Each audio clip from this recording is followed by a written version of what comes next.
তো বন্ধুসকল আপুনি যদি আপোনাৰ আধাৰ কাৰ্ডখন আপডেট কৰা নাই তো সোনকালে কৰি লওক, নহলে আপুনি অসুবিধাত পৰিব পাৰে।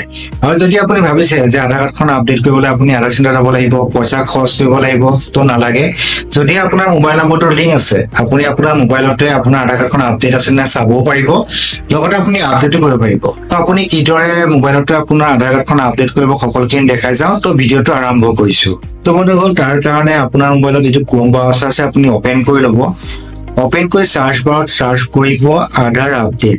তো আধাৰ আপডেট বুলি সাৰ্চ কৰাৰ পিছত যেটো ফাৰ্ষ্টত অফিচিয়েল ওয়েবসাইট পাইছে এটা আপুনি ওপেন কৰি ল'ব। ওপেন কৰাৰ পিছতে আপুনি কি কৰিব, আপোনাৰ যেটো মানে ওয়েবসাইট হয় আপুনি এটো ডেস্কটপ কৰি ল'ব। মোৰ ডেস্কটপ কৰা আছে, দেখিছে ডেস্কটপ কৰি ল'ব, নহলে আপোনাৰ হয়তো শো নকৰিব পাৰে, কাৰণ আপুনি ডেস্কটপ কৰি ল'ব।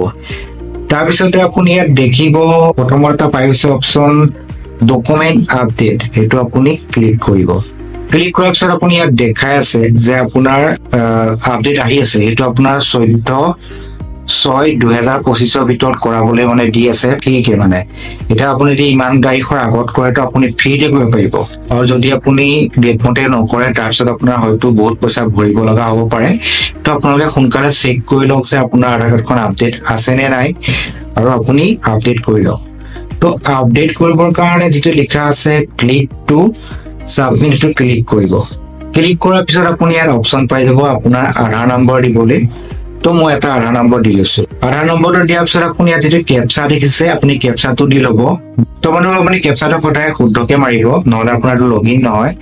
তো মই কেপচাটো মাৰি আপোনাৰ গেট ওটিপি কৰিছো। তাৰপিছত মোৰ আপোনাৰ ওটিপিটো আপোনাৰ যেটো ৰেজিষ্টাৰ্ড মোবাইল নম্বৰ তাত আপোনাৰ ওটিপি যাব, আৰু ওটিপিটো আপুনি ইয়াত ফিল কৰিব লাগিব। তো মই ফিল কৰি লওঁ।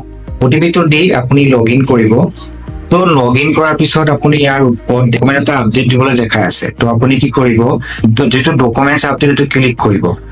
ক্লিক কৰাৰ পিছতে আপুনি ইয়াত দেখাই আছে যে আপোনাৰ 14/6/2025 লৈকে ফ্ৰী আছে, আৰু এতিয়া যদি মই কৰি লওঁ ফ্ৰীতে কৰিব পাৰিম। তাৰ পিছত হয়তো বহুত পইচা দিব লগা হ'ব পাৰে।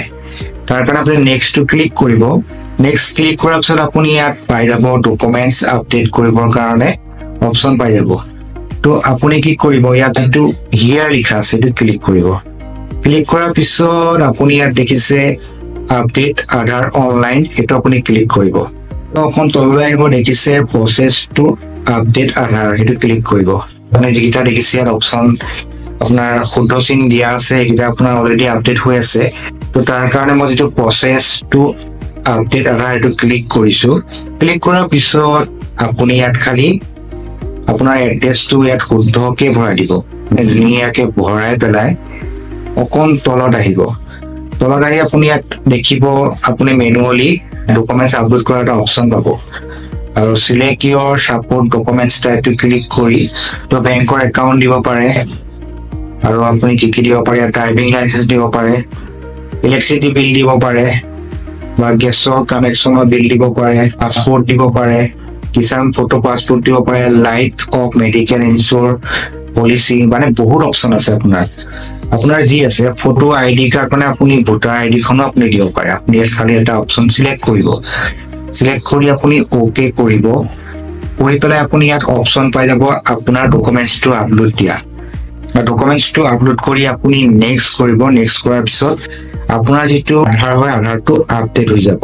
বন্ধুসকল আপুনি এনেদৰে এক পইচা খৰচ নকৰাকৈ আপোনাৰ মোবাইলতে আপোনাৰ আধাৰ কাৰ্ডখন সহজতে আপডেট কৰিব পাৰিব। বন্ধুসকল ভিডিঅ'টো চাই কেনে পালে মোক কমেন্ট কৰি জনাব, লগতে চেনেলটো নতুন আছে সাবস্ক্ৰাইব কৰি দিব, এনেকুৱা ভিডিঅ' সদায় পাই থাকিব। লগতে বেল আইকনটো দবাই দিব, কাৰণ ভিডিঅ' দি থাকো তো ভিডিঅ' ফাৰ্ষ্টতে পাব। তো আজিলৈ ভিডিঅ'টো ইমানে আছিল। তো আজিলৈ বাই বাই।